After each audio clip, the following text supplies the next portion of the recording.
Nice Shorts theme song. Nice shorts. Yeah. I'm very grateful to collaborate with Chesi with her film called Playdate. Chesi is our director and would love to learn how does this story starts. Funny story that this was actually inspired by something that really happened. Okay. I think when it boils down to it, this film is a lot about, people always wanting to find a safe space, whether it be, and to be heard and be able to hash out having hard conversations and hearing different points of views, but still feeling safe about it. That's what the play date was supposed to be, a safe space for folks who felt like they needed. That's what your relationship hopefully can have times of being, a safe place who feels vulnerable. And then she did not have any of those things. And then went to the internet as if it was a safe space to kind of find a way to hash out her thoughts, maybe get some other point of views. And the hard thing about the internet is that there's no tone when you're typing all the things. It can be taken in so many different ways. When it came to this story, it was inspired by something that happened at the elementary school down the street. So there was a BIPOC only play date. Someone in the community didn't like it. They stuck it on, whatever platform they used. And then the school was shut down for a couple of days because of bomb threats. And when that happened at the school down the street, I was like, what the fuck? Like, what is this? It was school was shut down. And after that, there was like security because of, what happened. And so me making this film was really trying to find a way to give that person like the most grace possible. Why would someone do that? Why would someone put something on the internet? What would have motivated them to do that? So me creating this was trying to touch into so many nuanced social ideas, possibly like, some internalized racism, the generational divide of understanding, and then also now talking about like the internet and, the person might have gone in with the best of intentions, but then people will take it what they want to take it to, and then can run into ways that will affect the real world, as folks might feel like the internet is self-contained in this other place. You can say whatever the hell you want, it won't affect anything, but unfortunately it really does. So it touches upon everything like in 5 minutes. It's hard enough just texting friends. I like help me make the sense of this or help me understand it part of it at the end. I felt that really came across well as how many ways you can interpret that in text only format. I'm like, yeah, because you can read that message very much like these people are crazy or like, I just don't understand. Someone help me figure this out. Right. Or Right. just talk to me about it. And so when I did like the monologue portion of it, it was kind of this fine line of like, I really don't understand, really help me. But at the same time, I kind of have some preconceived ideas, but I'm not sure. So a slight element of snark, but not really. Like it's this real like in between. And I was trying to thread the needle on that. You mentioned this was your first short film. Was it your first film or your first short film? It's the first thing I ever wrote and made. So I'm a pharmacist normally. About 5 years ago, I decided that I want to try acting. And so I started taking acting classes and I started submitting to stuff. And then I started, doing, indies and, commercials and stuff. And then I decided to write this. So I've been on set, I've seen scripts, I see people do stuff on sets that I've been on, but this is the one first production that I was really intimately involved with in all the pieces. Finding crewing up is hard. Yeah. This is where Alex comes in. So like Alex casted me in his first feature and he wrote and directed it. Everyone was so nice and he was so nice. When I wrote this, I kind of reached out to him, like, hey, I have this thing. I kind of want to make it, but I don't know how. So can you help me out? And so he graciously like took me under his wing and said, oh yeah, oh, we can do that. And then just like talked me through it and, helped me find the people and the people knew people. And I knew I needed to make that whole internet scene like a completely different world. And at first I was like, how do I do this in live action? I don't know. I had all these crazy ideas. And then it was my co-producer that kind of said, like, hey, would you consider animation? I was like, really? Like, that's a thing? Like, I can do that, you know? And so he pointed me in the direction of food. I was like, oh my God. I felt like it was such a perfect way to show internet as a place that was still otherworldly, but still man-made, and having it in the stop motion format and very organic feel. Yeah, so I got reached out by Alex, the producer. I read the script and then I watched the first cut, yeah, of all the live action. Even with the internet space, it was live action shooting with Chesi herself walking around the empty space. Oh, We get to hear some conversation happening. And Chesi shared with me that's the part she wanted to transform into stop motion animation. Because the initial monologue was done in the psych as well. I really wanted that big vacant space, that feeling of just kind of going out there into nothing and then creating something, you know, from what you wrote out there. So I knew that was what I wanted in the beginning. Then I also, after that, I shot the second follow-up part in the psych without the pieces of that are reacting to me, but just like how I wanted to behave as if I was walking into the internet space that I created, but it's now filled with stuff. Mm. And then I interact with it and touch it. And then all these things are now saying all the reactions to, you know, the posts that I put. so she's literally alone with her questions and the idea in the void. Mm-hmm. Got it. Yeah. Okay. Yeah, in very early stage, we talk about what kind of material, what kind of Mm-hmm. style, because even like we want something rough, but how rough? Do we want line? Do we not want line on the set? Like those things. So I try to find what I have made and exist reference, have a picture for her to kind of choose and giving notes of, that's more close to what I think of. Hmm. So a lot of conversation is based on the footage. Tracy is giving me her live action footage, and I'm giving her animation footage. Tracy is so open for ideas, but she's also very clear about what does it feel. She described me like it's something grotesque, something like unnatural, and she's open to places. Maybe it's something people can hand along with. Maybe it's a cafe we pitch back and forth.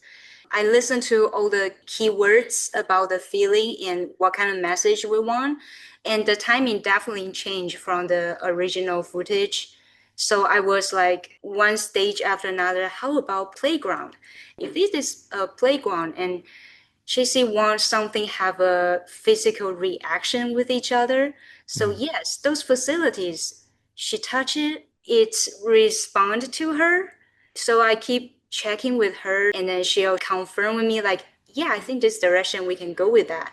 So the storyboard, I base on that and then I pile upon of, okay, so what kind of shot we can play with it and try our best to connect those two sequence. With the existing live action. Yeah, yeah, Yeah. yeah. Yeah. I have that still frame of live action scene, and then I start to position where the puppet should stand and anything. Try to find the right shape, language, like loose familiar, so we can have a match cut for Yeah. that.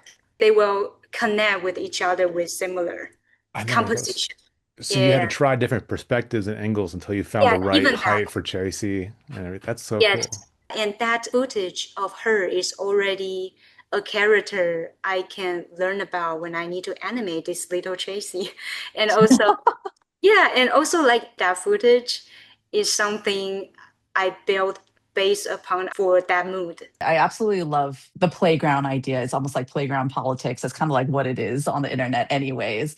And that it was black and white too, or, you know, very monochromatic in the beginning. And then it becomes color Yeah. later, kind of to show the transition for what folks might assume in the beginning of someone posting on the internet, but then it actually has more flavor and it becomes more real later on. Okay. And then the colors. So like right behind you, you have yellow ducky.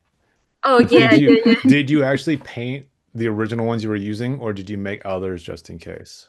I just doing one, try to very strategically to make the right order and then just use the same thing and not damage anything to reshoot. So yes, it's just original doc. It cannot reverse to the, yeah, no, now it's always colorful. I remember who was like, I'm going to paint the dock. I'm going to paint them now. I was like, yes, yes, you can paint them. It's It's going like, to be great. yeah, We know what we do. We know what we're doing. This is what we want. that's like a couple at the altar. I'm gonna say yes now. Okay, are you sure? I'm gonna say yes now. So we're ready to go color, right? I'm like, Yeah. yes, we're ready to go color. I, Yeah, Fu, on a scale of 0 to 10, how scared were you when you had to start painting them? how scared? Yeah. 11.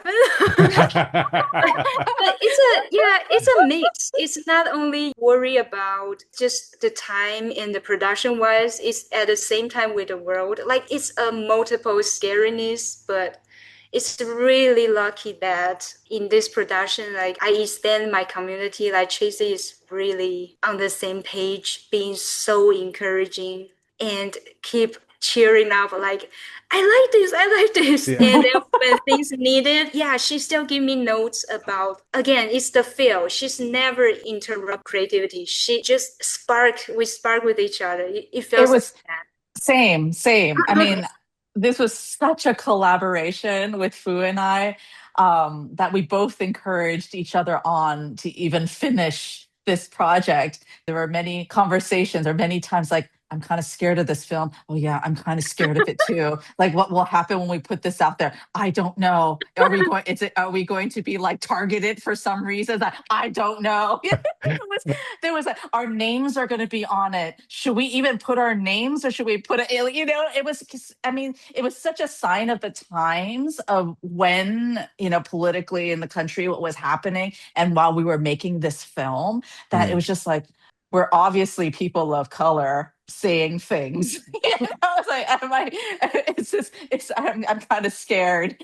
But we found kinship in it. Like we weren't alone in feeling this way, but then also felt compelled to move forward and make this short. And I think it came out so beautiful, so much thanks to Fu and like giving that extra oomph with all her amazing animation. Can I Easy. see the Wait, duck? Oh, wait, there Did was sketch paper. So when you painted them, like, did you do something special to not ruin the paper with the paint? I use gouache, not watercolor, so Oh, I don't need to worry about it gets wet and blended out. So uh, yeah, inside are just like a paper board or uh, a little bit of the wood included puppet, but the balsa wood also just go with similar color. show the models real quick. Show the yeah, show the models. models. No, no, no. Show the model. Oh, they Yeah. did? Okay, Yeah. so yeah, I maintain this puppet in this position because it's pretty worn out. So it's definitely like Don't want to break it. it's based on the poster with the paper texture. So try to maintain as much of the paper as possible. Mm. Yeah. Mm. And this is the first time I use this kind of paper. It's like a floral paper. This is different color. It's hard to see the texture, but it actually have some room for you to stretch it out. Oh, that's so So I cool. was experimental with the puppet since it need to bend and stuff, but I still want paper. I think there are some of the clothing they have Uh, a lot of folds. I don't know how to say it. Oh, like a little crimpled like accordion kind of thing.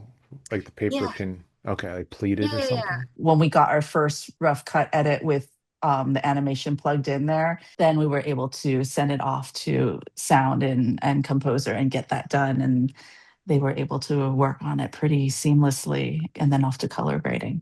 All the post, was done in about a little under 2 months. Maybe even the post you only have final is like weeks, maybe. Well, fire for final. Yeah, I yeah. guess so. I just remember the end was like, hey, do you have time? It needs to be done in like a couple weeks. Are you cool with that? Like talking to like my sound designer, my color person. It's like, you got time? You want to do a solid?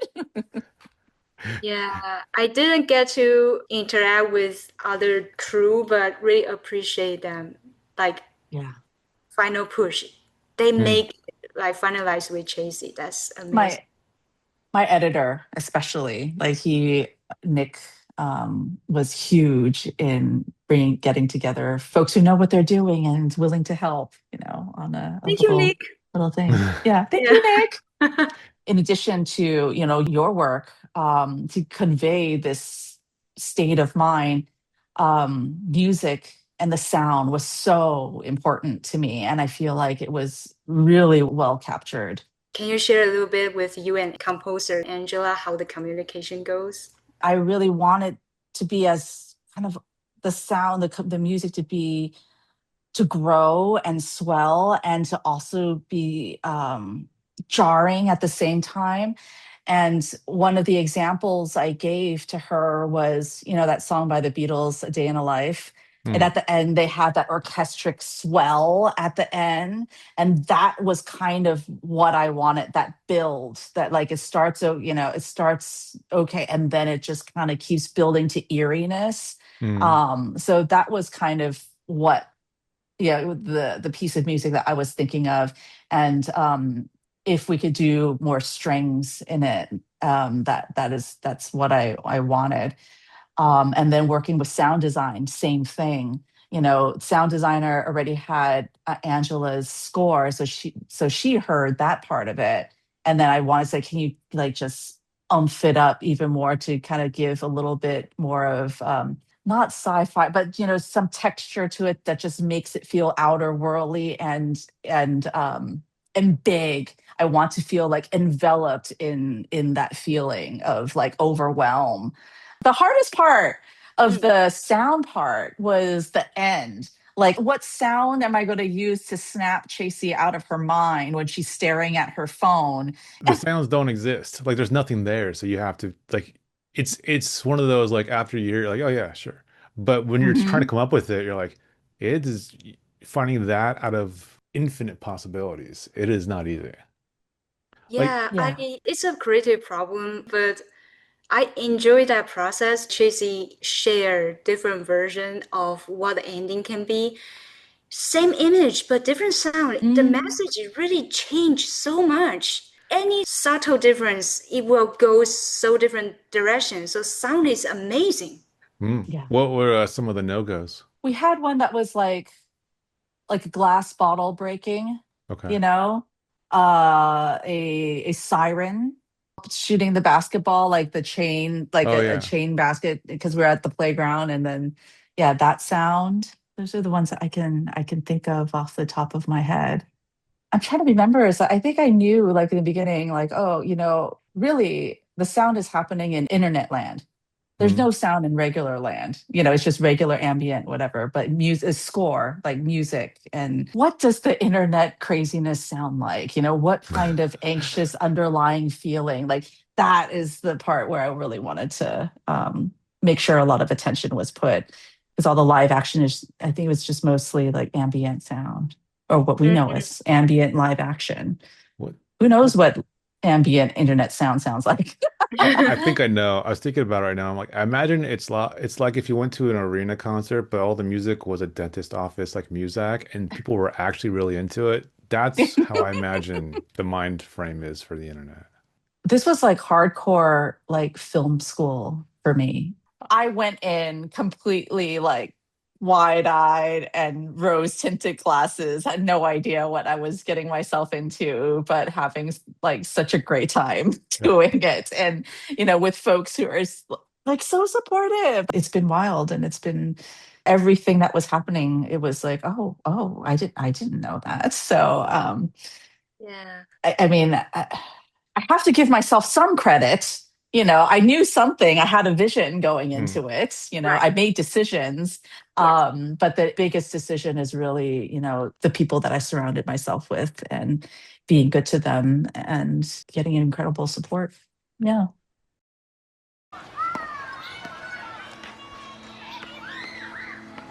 It's a kindergarten play date. Exactly.